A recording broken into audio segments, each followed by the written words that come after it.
বাগেরহাট ৩ আসন বিভাজন ও বাগেরহাট ৪ আসন বিলুপ্তির ঘোষণা দিয়ে নির্বাচন কমিশন জাতীয় সংসদ নির্বাচন বিলম্বিত করার পায়তারা করছে মন্তব্য করে বিএনপির কেন্দ্রীয় গবেষণা বিষয়ক সম্পাদক কৃষিবিদ শামীমুর রহমান শামীম হুঁশিয়ারি দিয়ে বলেছেন, শীঘ্রই নির্বাচন কমিশন এই সিদ্ধান্ত থেকে সরে না আসলে বাগেরহাটের ২০ লাখ মানুষ ঢাকার ইসি ভবন ঘেরাও করবে।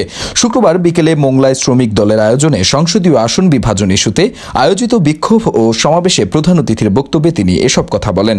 তিনি আরও বলেন, নির্বাচন কমিশনারের যে আরোপিও রয়েছে তার নিয়ম নীতি লঙ্ঘন ও মানুষের মৌলিক অধিকার হরণ করে তারা রাতের আধারে চোরা কারবারিদের মতো এই নির্বাচন কমিশন বাগেরহাটের ৪টি আসনকে কেটে ৩টিতে পরিণত করেছে। এর মধ্য দিয়ে ইসি সংবিধান লঙ্ঘন করেছেন। এই সংবিধান লঙ্ঘনের দায়ে নির্বাচন কমিশনকে জনগণের আদালতে দাঁড়াতে হবে। নির্বাচন কমিশনারের বিরুদ্ধে হুঁশিয়ারি দিয়ে তিনি আরও বলেছেন, মানুষের অধিকার, ভোটের অধিকার, নাগরিক অধিকার হরণ করে আপনারা ওই গদিতে বসে থাকতে পারবেন না।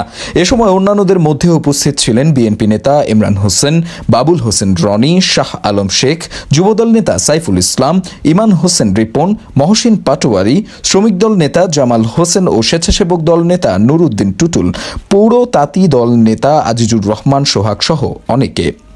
রূপান্তর সংবাদ, নিউজ ডেস্ক।